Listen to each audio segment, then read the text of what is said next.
parar um pouquinho aí? Aleluia. Pastor Sam Tip estava falando ali, Gálatas capítulo 5, versículo 22. E o texto de Gálatas capítulo 5, versículo 22, é um texto difícil para nós cristãos viver. Mas é um texto extremamente importante e necessário. E eu gostaria que você prestasse bem atenção. Porque falar de morte, num lugar que muitas vezes representa a vida, parece não ser lógico. Mas nós precisamos falar de morte. Primeiro nós precisamos falar que o mundo está morto. E que nós também, quando viemos para Cristo, nós morremos. É aquilo que foi dito, nós pegamos tudo que nós temos, nós pegamos as nossas convicções, as nossas certezas, o nosso dinheiro, nosso carro, nosso filho, e jogamos tudo dentro de um caixão e sepultamos. E por que nós precisamos fazer isso? Porque a partir disso nós vamos viver uma nova vida com Cristo. Gálatas capítulo 2, versículo 20, vai dizer bem assim: estou crucificado com Cristo, e já não vivo mais eu, mas Cristo vive em mim. E a vida que agora vivo na fé, vivo na carne, vivo-a na fé no Filho de Deus, que me amou e a si mesmo se entregou por mim. A primeira coisa que o apóstolo Paulo tem certeza é que ele já está crucificado com Cristo. E eu pergunto para você, já está crucificado? Você pode colocar esse texto aqui na primeira pessoa e falar, eu estou, sem jogar para Paulo, mas trazer para você, eu estou crucificado com Cristo?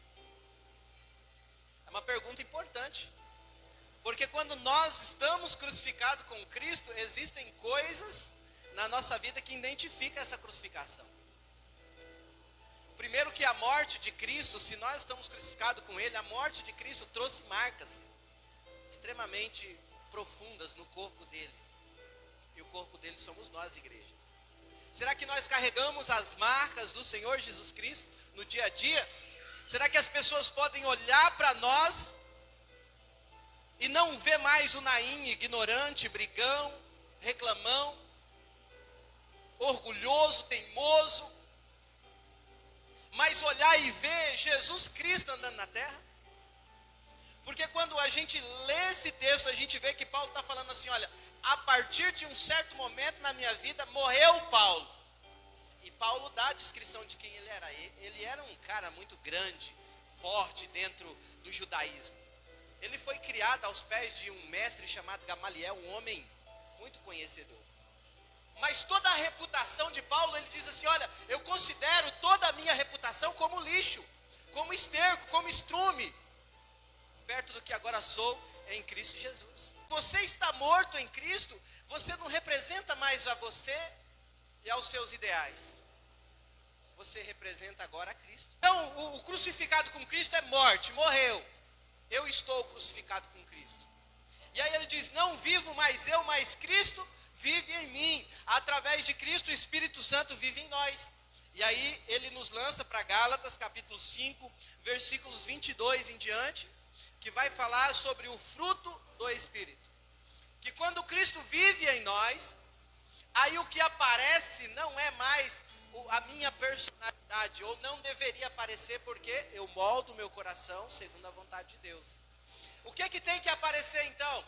São o fruto do Espírito, que é amor, alegria, paz, longanimidade, benignidade, fidelidade, mansidão, domínio próprio.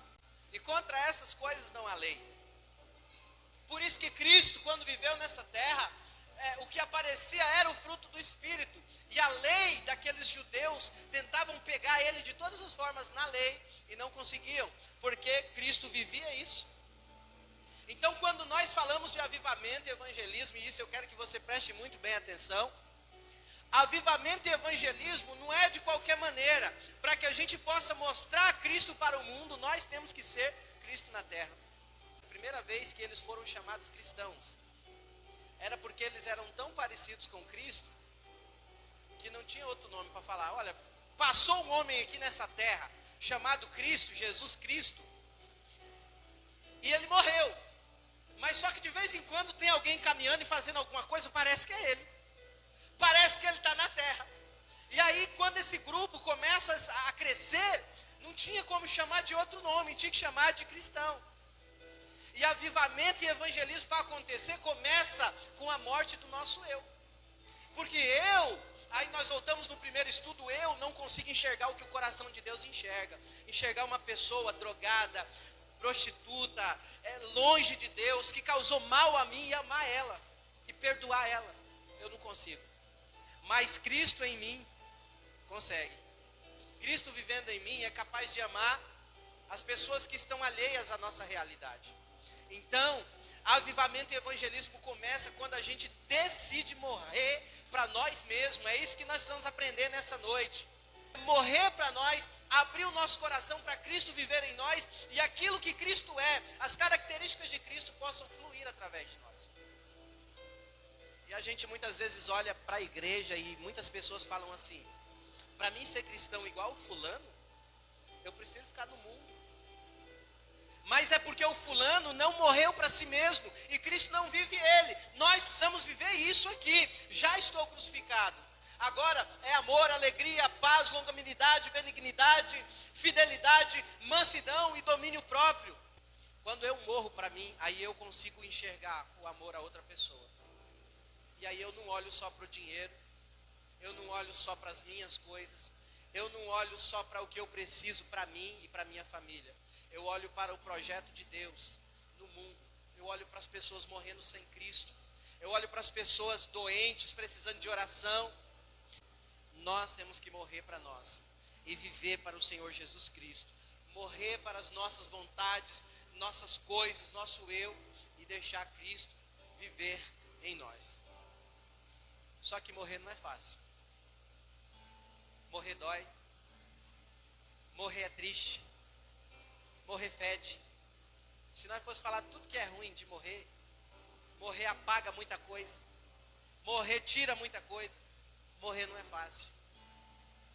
Só que quando a gente morre para viver com Cristo, aí é tudo melhor, é tudo maior, é tudo muito mais intenso.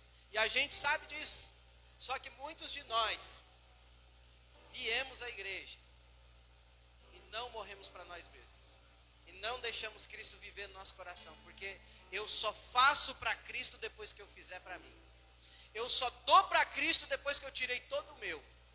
Eu só tenho coragem de ousar quebrar as barreiras, as limitações, quando está tudo resolvido para mim. E não pode ser assim. É um princípio que a palavra nos ensina. Se Cristo vive em nós, a gente já não vive. Não é minha casa mais. Não é meu sofá. É igreja. É casa de Deus. Não é minha moto. É moto de Deus. Não é meu carro, não é meu sítio, não é minha vaca. É tudo de Deus. É tudo de Deus. E aí Ele tem liberdade para usar. E irmãos, eu vou falar para vocês, não tem coisa melhor do que você colocar tudo na mão de Deus e receber dele. Porque Ele é o dono de tudo. E a palavra diz: eu nunca vi um justo mendigar o pão. Nunca vi um justo. Porque o Senhor é o nosso pastor e nada vai nos faltar. Assim como a semente, Jesus disse, que é lançada no chão, se ela não morrer, nunca ela vai produzir frutos. Assim também sois vós, sendo os meus discípulos, se não morrerem, vocês não vão dar frutos. Assim o Senhor Jesus falou. E essa palavra, ela possa fazer morada no seu coração, que ela possa se estender aos seus amigos, aos seus vizinhos, e que Deus possa abençoar mais uma vez a sua vida.